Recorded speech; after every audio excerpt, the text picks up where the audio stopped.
I let you spout your jihadi propaganda. So Piers Morgan just hosted a explosive confrontation where an Iranian activist revealed that Iran's state TV is literally defending American political commentators who push anti-Israel narratives. This exposes how authoritarian regimes weaponize useful idiots in Western media.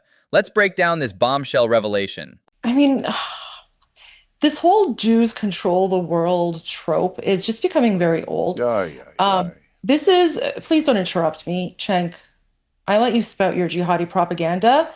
I don't have the time or patience to deal with your nonsense. This activist perspective carries enormous weight. She's lived under the Islamic regime's propaganda machine.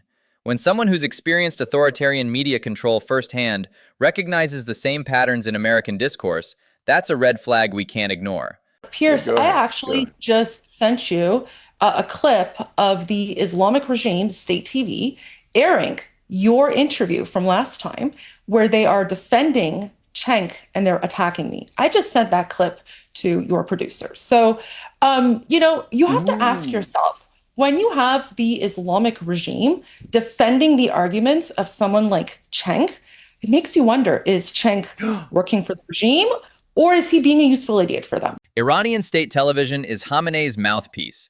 Every segment is regime-approved propaganda. When they defend American commentators, it means those arguments serve Tehran's interests. This isn't coincidence. It's strategic amplification of narratives that weaken America's Middle East position. All I'm saying is that, these anti-Semitic tropes, no one's buying them anymore. Ultimately, the Iranian people have made it very clear what they want. The Woman Life Freedom protest showed 80% of Iranians oppose their regime. Authoritarian governments historically use anti-Semitism to deflect from domestic failures, blaming external enemies while oppressing their own people. Classic dictator playbook. But, I do not listen to the words, or I don't even like want to legitimize the words of anyone who is No, being defended by the no, no Islamic one. regime, because you don't go on the Islamic regime state TV No. unless you're basically sanctioned by Khamenei. So Khamenei controls every word broadcast on Iranian TV through the Islamic Revolutionary Guard Corps. No foreign content airs without regime approval. When they platform someone's arguments, it's because those talking points advance Tehran's strategic goals. they used a Yeah. clip of him to defend his arguments about how Israel is behind everything. So again, when your Okay, we can arguments use a line clip up with of the you on most the young brutal Kurds. Does that mean we dictatorship, agree with you? when the Islamic regime is basically relying on the arguments of someone like Cenk Uygur, especially with these Sure, anti-Semitic tropes, sure. I think it just goes to show how strange the situation. The Jews control everything conspiracy theory serves Iran perfectly. It deflects blame from their economic destruction and regional terrorism onto Israel. When American commentators echo these tropes, they're literally doing Tehran's propaganda work for free. So the way that we have to frame this and the way that we have to look at it, Pierce, is that right now we are in a forever war with the Islamic regime. And what happened is back in 1979, it was Jimmy Carter and the Democrats that backed the Ayatollah. And that's what basically led to the Islamic coup d'etat. Carter's abandonment of the Shah in 1979 created this mess. The CIA's own declassified documents show they underestimated Khomeini's extremism. That strategic blunder gave us 4 decades of Iranian-sponsored terrorism, from Hezbollah to Hamas. And so right now, Iran is unfortunately a failed state. And so what Iranians are trying to do is, we're trying to rectify the mistake. Is regime change the goal? 100%, absolutely. Iran's currency lost 99% of its value since 1979. Youth unemployment hits 40%. Over 1,500 protesters killed in 2019 alone. When Iranian dissidents call for regime change, they're fighting for survival against a government that shoots them in the streets. We Iranians, we have been trying to fix Jimmy Carter's mistake since 1979.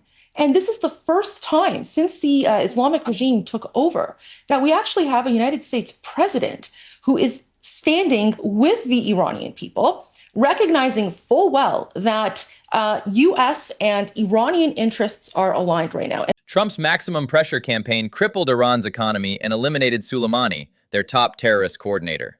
Iranian activists celebrated both moves because they weakened the regime that oppresses them.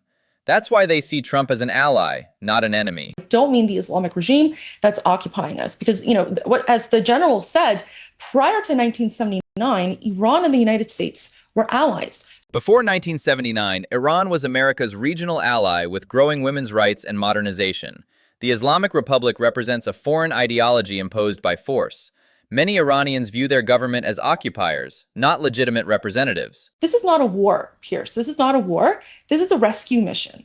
The United States is coming to help rescue 90 million Iranians who have been held hostage by a brutal and savage dictatorship. This reframes everything. Instead of war against Iran, it's liberation of Iranians from their oppressors. The regime took American hostages in 1979 and has held 85 million people hostage ever since. Supporting regime change means supporting human rights. America first is being defended by the Islamic regime. Iran funds Hamas, Hezbollah, and Houthis while chanting death to America in parliament.